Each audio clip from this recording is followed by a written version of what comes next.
మరొకసారి జగన్మోహన్ రెడ్డి గారిని ట్రీట్మెంట్కి వెళ్లాల్సిందిగా కోరుతున్నాం. జై జనసేన, జై ఎన్డీఏ, జై పవన్ కళ్యాణ్, జై హింద్. Thank you.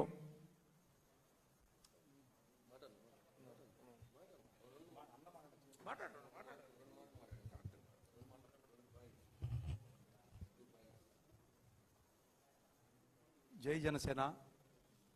నిన్న జగన్మోహన్ రెడ్డి గారి ప్రెస్ మీట్ చాలా హాస్యాస్పదంగా జరిగింది. హిందువులు నవ్వుకున్నారు. ఎందుకంటే దెయ్యాలు వేదాలు వల్లిస్తున్నాయి. అసలు తిరుమల గురించి మాడే అర్హత ఏమాత్రం కొద్దిగానే ఉందని కొంచెం ఆలోచించండి. నిజం చెప్తాము, టోటల్ హిందువులందరూ నవ్వుకున్నారు నిన్ను చూసి. నువ్వు మాట్లాడుతుంటే అసలు నువ్వు మాట్లాడకపోతే ఏ బాధ లేదు. ఎందుకంటే నువ్వు హిందువులకి పచ్చి వ్యతిరేకివి. నువ్వు అసలు హిందూ సమాజం మీద కానీ తిరుమల మీద కానీ ఏ మాత్రం భక్తి భయము లేని వ్యక్తి నువ్వు. అందుకే నువ్వు పనికి మాలందరినీ చైర్మన్గా పెట్టావు, పనికి మాలందరినీ అక్కడ పెట్టావు. అక్కడ వర్క్ చేసే ఒక A&S కూడా చంపిన ఘనత మీ పార్టీది. అటువంటి నువ్వు మాట్లాడుతుంటే దాని గురించి అసలు నీకు కౌంటర్ కాదు కదా. అది నేను చూసి అసహ్యం వేస్తుంది.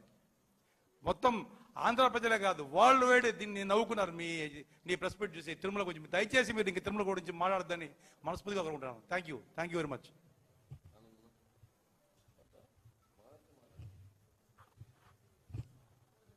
గడిచిన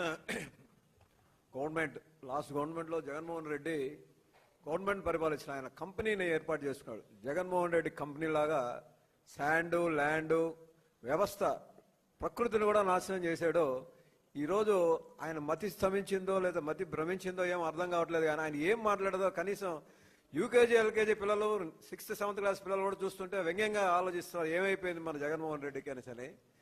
మీరు దయచేసి ప్రెస్ మీట్లు పెట్టడం, కనీసం ఏదైనా పెట్టే ముందు వాస్తవాలు తెలుసుకొని పెడితే ప్రజలు కూడా కొంచెం ఆలోచిస్తారు.